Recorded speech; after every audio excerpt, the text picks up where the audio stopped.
मसीह में मेरे प्यारे भाइयों बहनों, गॉड ब्लेस यू। परमेश्वर आप सबों को आशीष दे। यूहन्ना अध्याय 10 कुल आयत 42। चरवाहा और भेड़ों का दृष्टांत। मैं तुमसे सच सच कहता हूँ कि जो कोई द्वार से भेड़शाला में प्रवेश नहीं करता परंतु किसी दूसरी ओर से चढ़ जाता है, वह चोर और डाकू है। परंतु जो द्वार से भीतर प्रवेश करता है वह भेड़ों का चरवाहा है।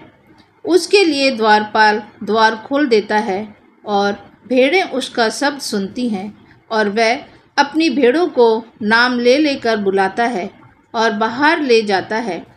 जब वह अपनी सब भेड़ों को बाहर निकाल चुकता है तो उनके आगे आगे चलता है और भेड़ें उसके पीछे पीछे हो लेती हैं, क्योंकि वह उसका शब्द पहचानती हैं। परंतु वह पराये के पीछे नहीं जाएंगी परंतु उससे भागेंगी, क्योंकि वह परायों का शब्द नहीं पहचानती। यीशु ने उनसे ये दृष्टांत कहा, परंतु वह ना समझे कि ये क्या बातें हैं जो वह हमसे कहता है। यीशु अच्छा चरवाहा।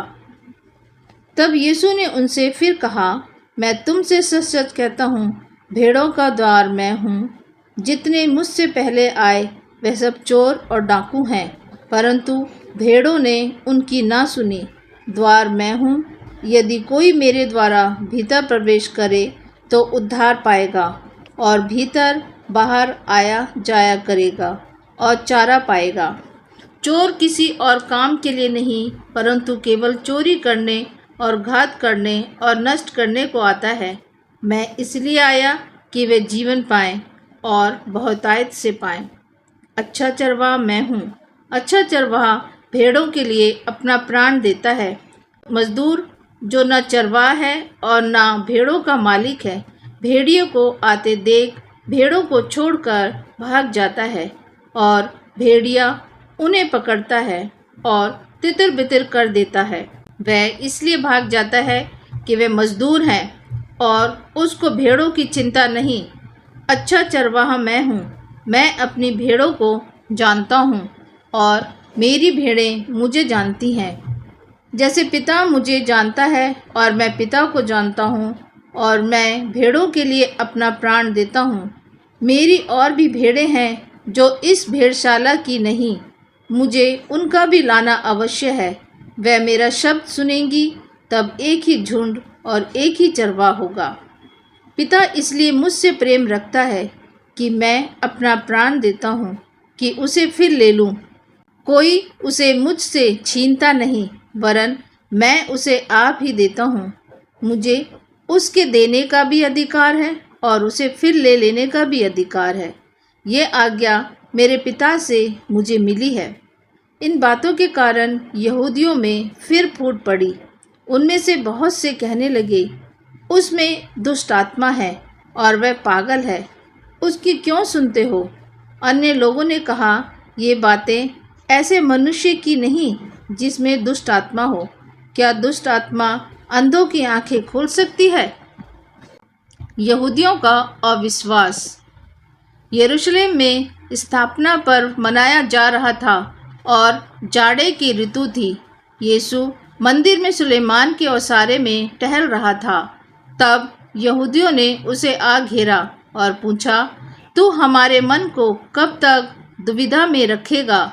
यदि तू मसीह है तो हमसे साफ साफ कह दे। यीशु ने उन्हें उत्तर दिया, मैंने तुमसे कह दिया पर तुम विश्वास करते ही नहीं। जो काम मैं अपने पिता के नाम से करता हूँ वह ही मेरे गवाह हैं, परंतु तुम इसलिए विश्वास नहीं करते क्योंकि मेरी भेड़ों में से नहीं हो।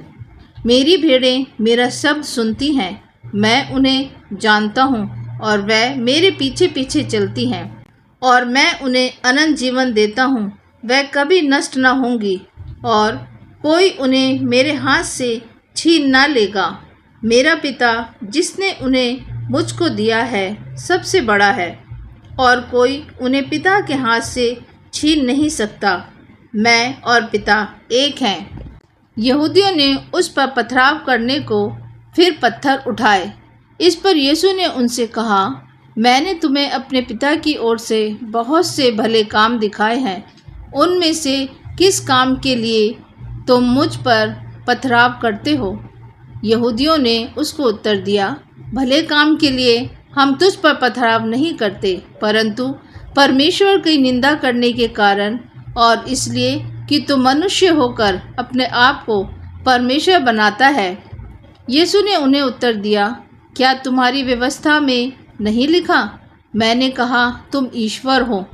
यदि उसने उन्हें ईश्वर कहा जिनके पास परमेश्वर का वचन पहुंचा और पवित्र शास्त्र की बात असत्य नहीं हो सकती, तो जिसे पिता ने पवित्र ठहराकर जगत में भेजा है, तुम उससे कहते हो तू निंदा करता है, इसलिए कि मैंने कहा मैं परमेश्वर का पुत्र हूँ। यदि मैं अपने पिता के काम नहीं करता तो मेरा विश्वास ना करो, परंतु यदि मैं करता हूँ तो चाहे मेरा विश्वास ना भी करो, परंतु उन कामों का तो विश्वास करो, ताकि तुम जानो और समझो कि पिता मुझ में है और मैं पिता में हूँ। तब उन्होंने फिर उसे पकड़ने का प्रयत्न किया, परंतु वह उनके हाथ से निकल गया। फिर वह यरदन के पास उस स्थान पर चला गया। फिर वह यरदन के पार उस स्थान पर चला गया जहाँ यूहन्ना पहले बपतिस्मा दिया करता था, और वहीं रहा। बहुत से लोग उसके पास आकर कहते थे, यूहन्ना ने तो कोई चिन्ह नहीं दिखाया, परंतु जो कुछ यूहन्ना ने इसके विषय में कहा था वह सब सच था। और वहाँ बहुतों ने यीशु पर विश्वास किया। आमीन।